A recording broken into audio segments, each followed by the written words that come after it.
Hearing no objection, the chair approves the motion. The fourth impeachment complaint is declared sufficient in grounds. Since I was Chief of Staff here way back 2004 up to 2024, I've witnessed impeachment proceedings against presidents, one ombudsman, one Chief Justice.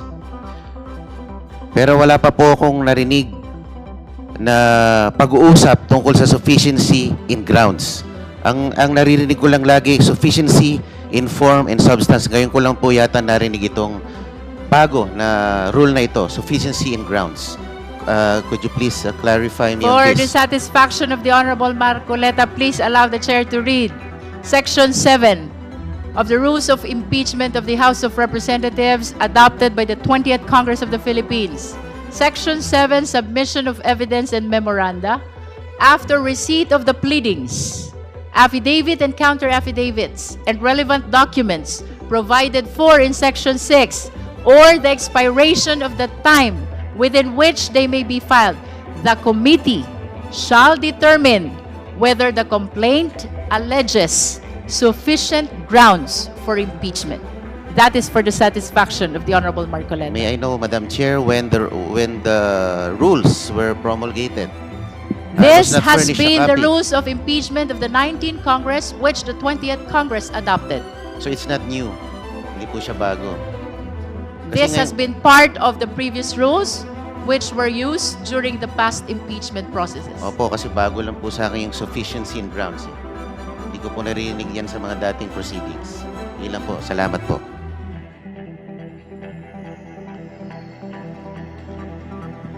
There are no other manifestations on the third impeachment complaint. Then we are calling the endorser of the fourth impeachment complaint to manifest their position on the sufficiency in ground. Madam Chair, The Honorable Deputy Speaker Paulo Ortega. together with my co-endorser, the Honorable Bienvenido Abante, batay naman po sa ating manifestation at waiver po na pinadala, nakikita naman po natin na wala pong direktang mga sagot at puro general allegations, general po na denials lang po yung sagot at kahit anumang kasunod dito o dagdag ay magkukos lang po ng further delay. So, I submit, Madam Chair. Thank you. We've heard the position of the endorser of Cabrera et al. Complaint. The floor is now open for manifestation of the justice members on the sufficiency in ground of the fourth impeachment complaint. Madam Chair, The Honorable Ridon. na-deliberate na po previously yung ilan po sa mga punto on due process and yung pong kawalan po ng ultimate facts, supposedly. Yan po yung posisyon ng answer ad cautelam ng ating pong pangalawang Pangulo. Hindi ko na po yun uulitin dahil clearly no due process violations had been done against the Vice President. This is precisely her opportunity through this answer to undertake all of these due process mechanisms. Pero she did not avail of it and had in fact submitted what we deem as a non-answer. So yun po yung una on due process. Secondly, on ultimate facts, yung pong mga kasama natin kanina, binanggit na ho nila na hindi ho totoo na wala pong pagbanggit ng ultimate facts on confidential funds, on the death threats against the President, the First Lady, and the former House Speaker. Yung po sa pinangsalin, all of the documentation, all of the evidence had been submitted by the two complaints. At ito po yung mga papatunayan in each and every step of the proceeding. So hindi po ito totoo na wala pong ultimate facts. But as a final point, Madam Chair, gusto kong banggitin yung binabanggit nilang double standard ng komite sa papatupad ng ating pong rules on the President's impeachment and on the Vice President's impeachment. Hindi po totoo na meron pong double standard dito. Kasi wala akong pwedeng paghambing on how the committee had undertaken both impeachment proceedings. Kasi sa una't una, in the President's impeachment, ano ho ba yung laman nung po mga submissions doon po sa impeachment complaint ng particular po ng mga binasurang complaints? Una, karamihan po doon mga news articles lang po yung binabanggit po nila. Pangalawa, meron po doon binabanggit na ebidensya, unauthenticated video document. Ibig sabihin, walang affidavit yung po submission po ng ebidensya po na yun. But as compared to the Vice President's impeachment complaints, ano yung pinag-usapan natin ebidensya at dokumentasyon sa bagay po na ito? Una, COA reports relating to the misuse of confidential funds, notice of disallowance, ordering the Office of the Vice President to return ito pong at least 70 million in a supposed misuse of confidential funds. Second, yung pong video documentation of the press conference of the Vice President, kung saan siya po ay nagbanta laban sa Pangulo, First Lady, at dating House Speaker. Video documentation kung saan sinasabi niya na gusto niyang pugutan ng ulo ang Pangulo ng Pilipinas at iba pa hong mga katulad ng mga video documentation. Pangatlo, pagbabanggit po ng statement of assets, liabilities, net worth ng atin pong pangalawang Pangulo, kung saan pinag-uusapan po yung paglobo ng kanyang yaman from 7 million in 2007 to 88 million in 2024. Ito po yung mga documentation, ebidensya that exists sa impeachment complaint against the Vice President. And lastly, yung Pumadiaga affidavit, which is something that has been signed and will be tested on credibility as soon as we get to hearing proper. So, Madam Chair, wala hong batayan yung binabanggit po ng answer at kautelam ng pangalawang Pangulo that the House Committee on Justice had implemented two standards on the President's impeachment and on the Vice President's impeachment. Malinaw po yung standard dito. The standard is based on our rules, on our constitutional mandate, and on the principle of due process and fairness. So, tingin ko, the committee should proceed with the determination of sufficiency in grounds, and you have to be able to vote on it today, Madam Chair, and move forward. Maraming salamat po. Thank you. Any other member who wish to manifest on the fourth impeachment complaint? The Honorable Marcoleta. Madam Chair, also again a manifestation for clarification with the indulgence of the Chair. Akin pong hinihiling ang clarification ng komite kaugnay ng aplikasyon ng Section 7 ng ating rules on impeachment, particular kung kailan eksaktong nagta-transition ng komite mula sa determinasyon of sufficiency in grounds patungo sa conduct of hearings at reception of evidence. Sa malinaw na basa ng Section 7, matapos ang submission ng pleadings, affidavits at relevant documents sa ilalim ng Section 6 o matapos ang lapse ng period, ang tungkulin ng komite ay tukuyin muna kung may sufficient grounds for impeachment. Kung wala, dapat i-dismiss. Kung meron, saka pa lamang magko-conduct ng hearing kung saan papasok ang examination, cross-examination at compulsory processes. Kaya nais ko lamang malinawan, Madam Chair, kung ang mga tinatalakay at tinatanggap na materyales at references sa puntong ito ay para na ba sa determination of sufficiency in grounds o tayo ba ay de facto na nasa hearing stage na dapat ay nangyayari lamang pagkatapos ng ganong determinasyon. Ang paglilinaw na ito ay mahalaga upang matiyak na ang ating proseso ay nananatiling tapat sa ating sariling rules at upang maiwasan ng anumang persepsyon na ang komite ay lumalampas o naghahalo ng mga yugto ng proceedings na malino na pinaghiwalay ng ating rules on impeachment. Maraming salamat po, Madam Chair. To reiterate, Honorable Marcoleta, the Chair has been stating that we are on the third step. That is the determination of sufficiency in ground. So all these proceedings are towards determining whether or not sufficient ground exists to be able to proceed to this impeachment proceeding. It is only after the declaration of whether or not there is sufficient ground that we may be able to proceed to hearing proper. During the hearing proper, both the complainant and the respondent will be given opportunity to present their witnesses and their evidence. Madam, di po dapat we should have determined the sufficiency in ground before we voted for sufficiency in form and substance. Kasi we already I wish voted to- for that. I wish to direct the Honorable Marcoleta to the rules of impeachment, Secretariat. Perhaps we need to provide him a copy of the rules. Again, the proceeding before the Justice Committee, Honorable Marcoleta, is summarized into 5. And you can confirm this from the rules of impeachment adopted by the 20th Congress. 1 is form, 2 is substance, 3 is ground, 4th is hearing proper, and 5th is the determination of probable cause. After that, we go to the plenary. Kindly look into the copy of the rules of impeachment, because everything that I am saying is strictly consistent with the provision of the rules. I will go check, Madam Chair. Thank you. Madam Chair, I encourage all members, even non-members, no, na sana po basahin po natin yung rules para hindi po tayo nalilito at nang sa ganun po ay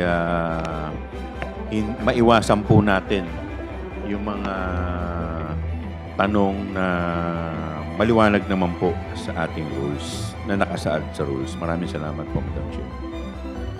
Madam Chair. Madam Chair. The Honorable Ko. Thank you, Madam Chair. Similarly, gaya po ng ating manifestation sa third impeachment complaint, no, paano ba nai-impluwensyahan ng answer or ng sagot ni VP Sara Duterte itong fourth impeachment complaint? Hindi natin masabi dahil wala nga pong sagot na naibigay, no.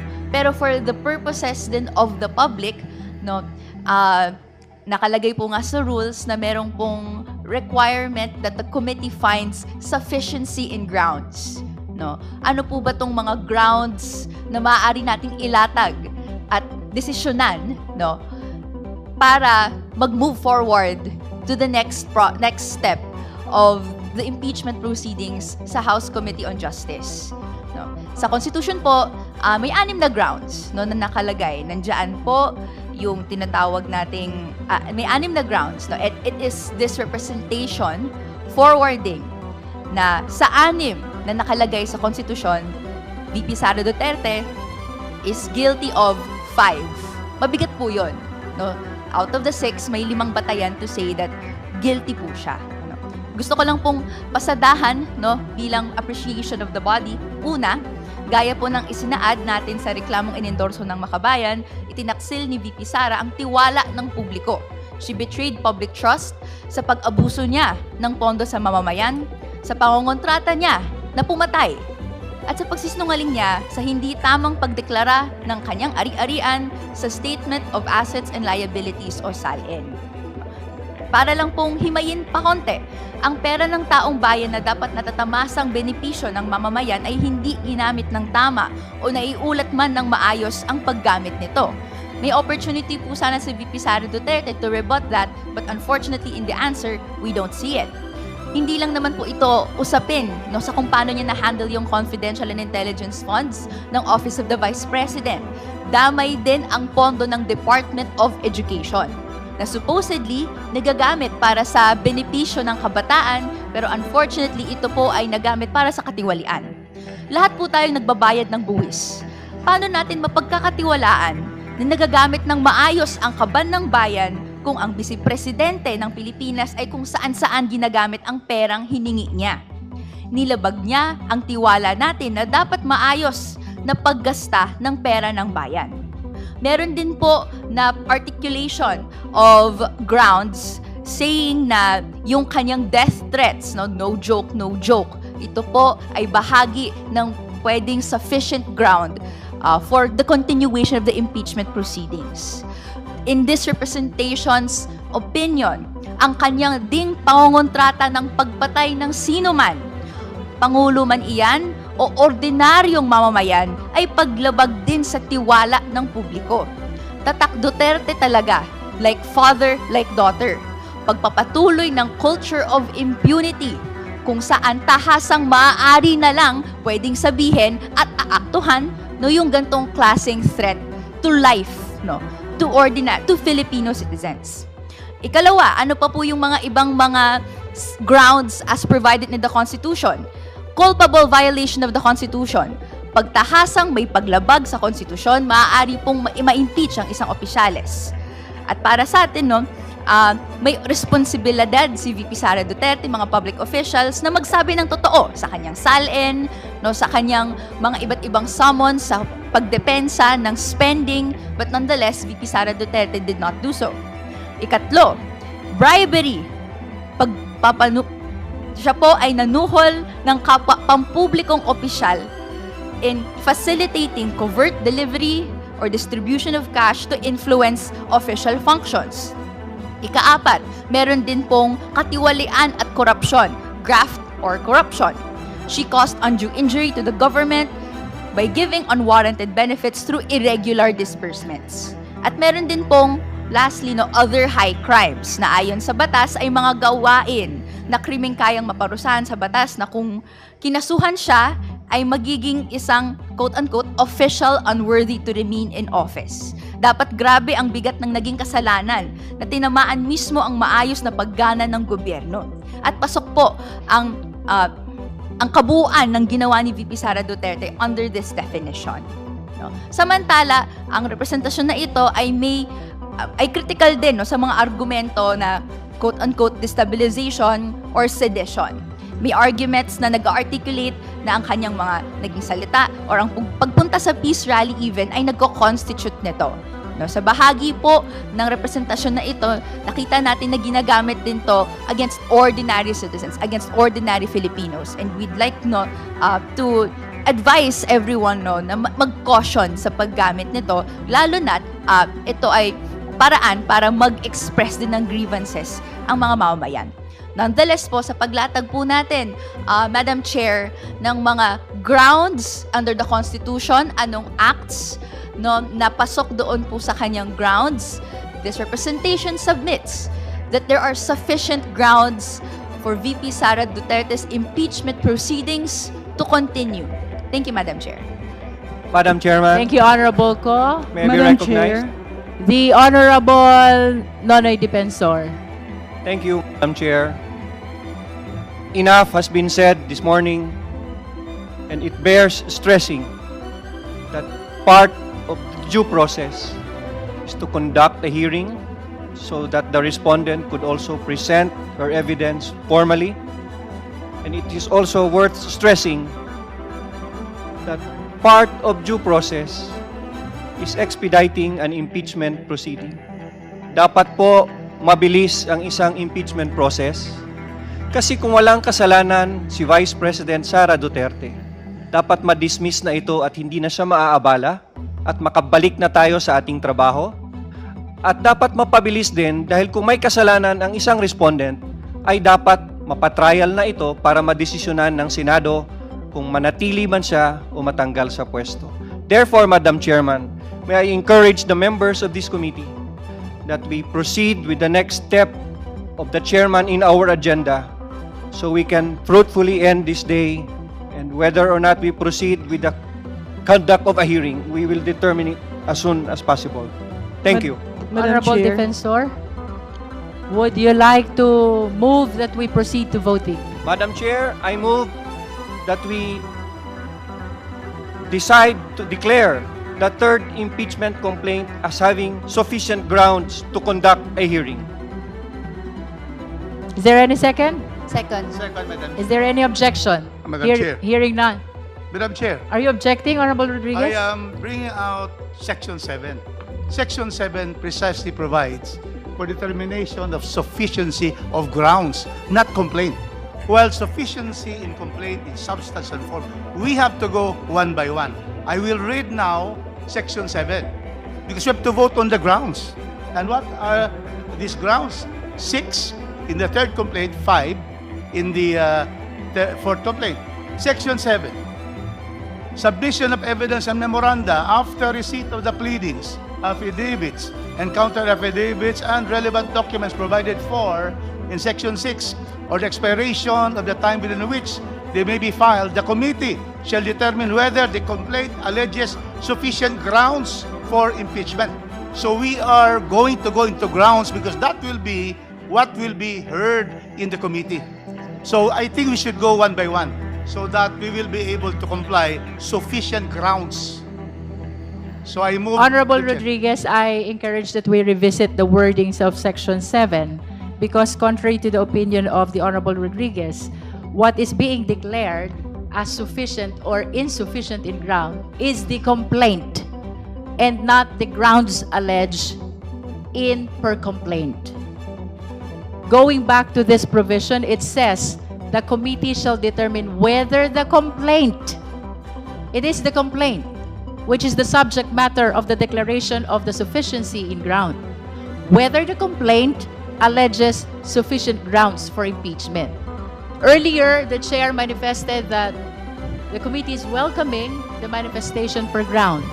But indeed, if we go back to the provision of the rules, the declaration has to be on the entire impeachment complaint.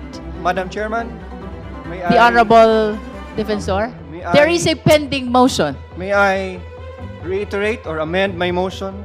I move to declare that the third impeachment complaint has sufficient ground or grounds to conduct a hearing by this committee. There is an amended motion to declare the third impeachment complaint, the Zabalia et al. Impeachment complaint, sufficient in grounds. Do I hear a second? Second, Madam Chair. Is there any objection? Hearing none, the motion is approved. The chair declares the third impeachment complaint sufficient in ground.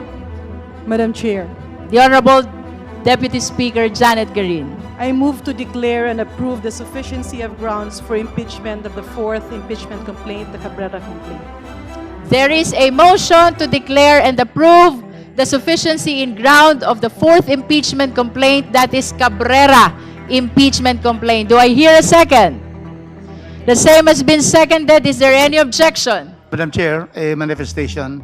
Is this an objection? No, it's not. But we'd Can like we to first manifest- rule on the motion? We just first manifest that when it's true, it says complaint whether it has sufficient grounds. The adjective sufficient should be the one controlling, that the grounds should be the ones discussed. But I would just like to state that in this fourth impeachment complaint, I find 2 to be sufficient, the 3 are not. So that is my manifestation, but I have no objection. The manifestation of the Honorable Rodriguez is noted by the committee. Hearing no objection, the chair approves the motion. The fourth impeachment complaint is declared sufficient in grounds.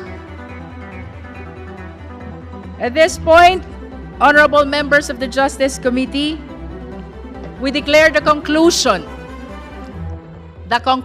of step 3. We declare the conclusion of the determination of sufficiency in grounds.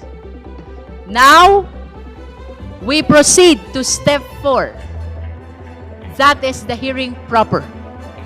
And in line with that, I wish to add that the evidence and witnesses which will be presented by both parties during the hearing proper will be part of our consideration in the determination of probable cause in our step 5.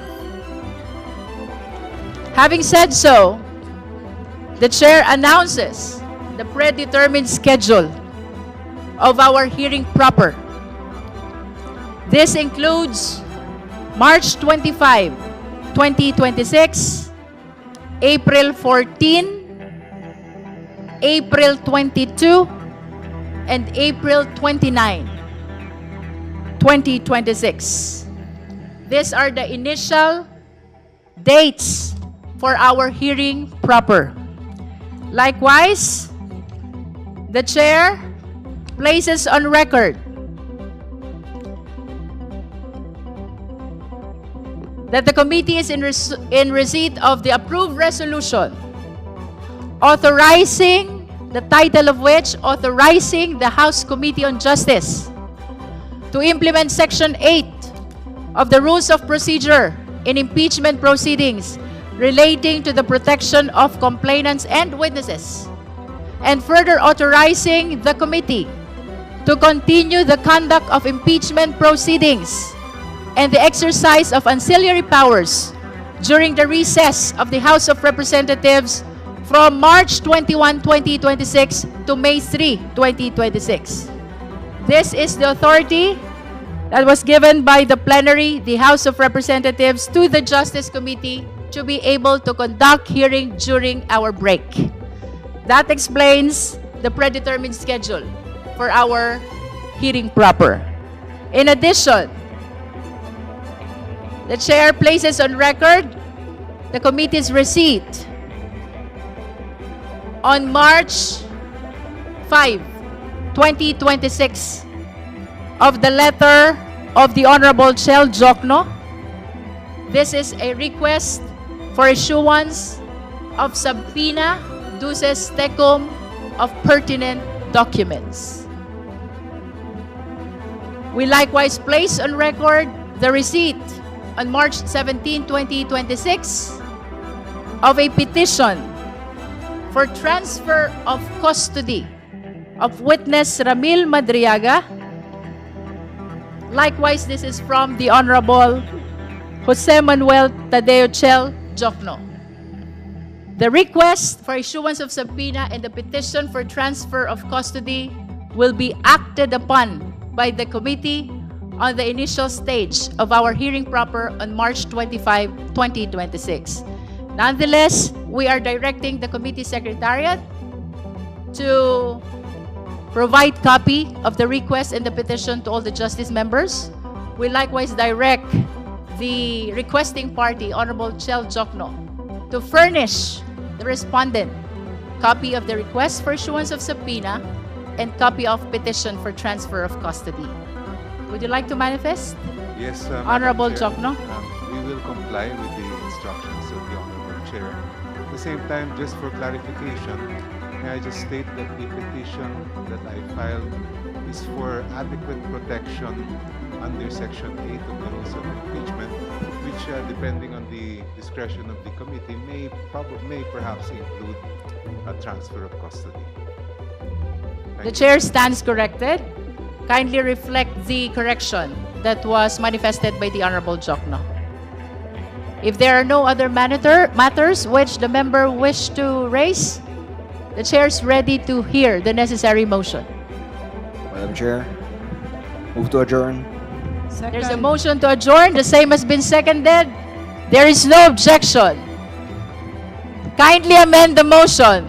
Motion to suspend. Motion to suspend, Madam Chair. There is an amended motion to suspend. Any second? The same has been seconded. Is there any objection? Hearing none, our hearing is suspended until March 25, 2026 at 10 o'clock in the morning. Hearing is suspended.